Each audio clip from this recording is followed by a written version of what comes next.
श्री स्वामी समर्थ. नमस्कार, मी कविताच किचनमध्ये तुम्हा सर्वांचे मनपूर्वक स्वागत. चला तर मंडळी, आज बनवूया शेवगाठ्याची भाजी. तर त्यासाठी लागणारे साहित्य बघा. इथे मी 3 पळी तेल घेतले, अर्धा टेबलस्पून राई घेतले, अर्धा टेबलस्पून जिरं घेतले, अर्धा टेबलस्पून हळद पावडर घेतले आणि 2 टेबलस्पून घरचा लाल मसाला घेतलेला आहे आणि अर्धा टेबलस्पून हिंग घेतले आणि पाव टेबलस्पून ओवा घेतलेला आहे. इथे मी शेवगाठे असे घेतले 150 ग्रॅम, फरसाण बघा, चवीनुसार मीठ घेतले. इथे कांदे घेतले आहेत बारीक कापून, 4 एक कांदे घ्यायचे, लसूण ठेचून घेतले 4-5 पाकळ्या, 2 मिरच्या घेतलेल्या आहेत कापून आणि कढीपत्ता आणि खूप सारी कोथिंबीर. चला तर आपण करूया. तर मी कढई ठेवले गॅसवरती, गॅस चालू केला आहे आणि हे तेल घालून घेऊ आपण कढईमध्ये. खूप सोपी ही भाजी आणि झटपट होणारी भाजी आहे ही बघा. डब्यासाठी न्यायला पण खूप छान आहे. तर आता राई टाकलेली, तेल तापलं का राई टाकून घेऊ. जिरं टाकूया.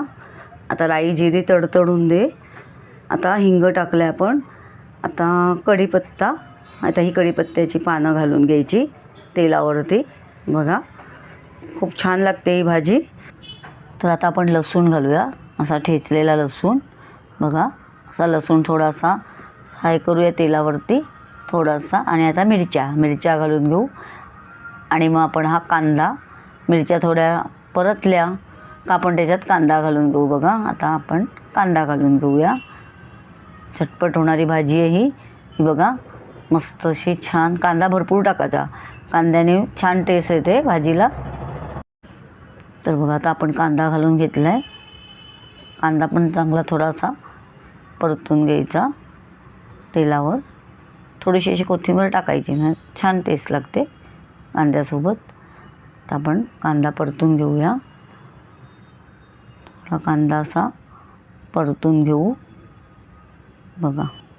कांदा थोडा परतला का आता आपण त्याच्यामध्ये ओवा घालून घेऊया बघा. हा ओवा हातामध्ये थोडासा असा क्रश करायचा आणि ओवा घालून घेऊ आपण. ओव्यामुळे कसं नडत नाही, म्हणजे गाठ्यांची भाजी असते आणि टेस्टला पण छान लागतात. त्यामुळे ओवा जरूर घाला तुम्ही. तर चांगला असा परतून घ्यायचा कांदा तेलावरती समस्त. आता आपण हळद पावडर घालूया ही बघा. आता आपण हळद घालूया आणि मसाला, हा मसाला आता तुमच्या आवडीनुसार तुम्ही तिखट कमी जास्ती करू शकता. केवढं तुम्हाला तिखट पाहिजे, कमी तिखट पाहिजे तर कमी टाका, जास्ती पाहिजे थोडा जास्ती टाका.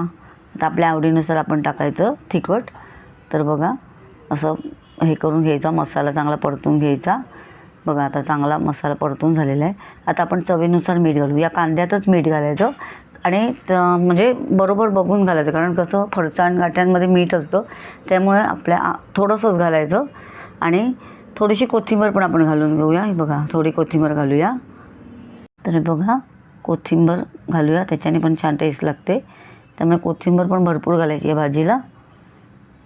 तर आपण ही कोथिंबीर घातली. असं उतळून घ्यायचा कांदा चांगला तेलावरती. मस्त छान शिजला आहे बघा कांदा. असा एकदम पण नाही करपून टाकायचा, फक्त नुसता शिजून घ्यायचा जरा कांदा. आता आपण याच्यात गाठी फरसाण आहे ते टाकून घेऊया हे बघा.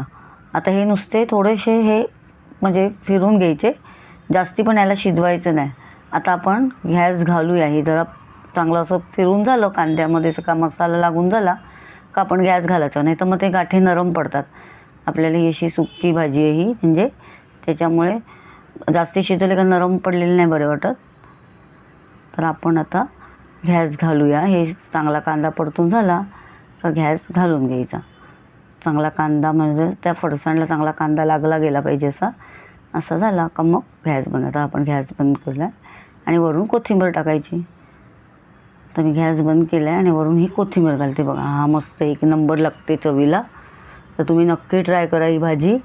मस्त पटकन, काय नसेल आपले गाठे फरसाण असतात डब्यामध्ये, तर पटकन केली डब्याला, मुलांना डब्याला, आपल्याला स्वतःला पटकन पाहिजे असेल, भूक लागली असेल तर पटकन केली, भाकरीबरोबर चपातीबरोबर एक नंबर लागते. तर बघा आता आपण ही अशी काढून घेऊया मस्तपैकी हे का. झटपट होणारी भाजी ही रेसिपी आहे गाठ्यांची, शेवगाठ्याची भाजी. तर बघा मस्त अशी चपातीबरोबर एक नंबर लागते, खूप छान. तर तुम्ही नक्की ट्राय करा ही बघा. मस्त भाजी, खूप छान. तुम्ही बघा, ट्राय करून बघा. मस्त खाण्यासाठी तयार. तर हे बघा, अजून वरून अशी कोथिंबीर घालूया मस्तपैकी झाल्यानंतर. आणि कोणाला पण आवडेल अशी आहे ही भाजी. बघा मस्त अशी चपातीबरोबर लिंबू देऊन मस्तपैकी खायला तयार गाठ्यांची भाजी. मस्त. तर तुम्ही नक्की ट्राय करा. शेवगाठ्याची भाजी एक नंबर लागते. नक्की ट्राय करा. तुम्हाला जर ही गाठ्यांची भाजीची रेसिपी आवडली असेल तर प्लीज लाईक नक्की करा.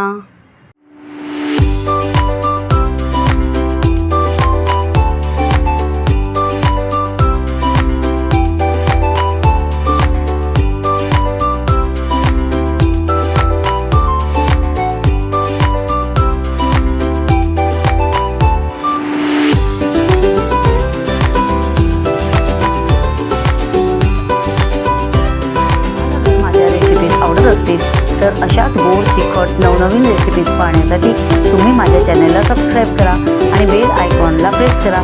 याने मी अपलोड केलेल्या रेसिपीज सर्वात आधी तुम्हाला पाहायला मिळतील. चला तर मग आज इथेच थांबू आणि नवीन रेसिपी घेऊन पुन्हा भेटू. धन्यवाद.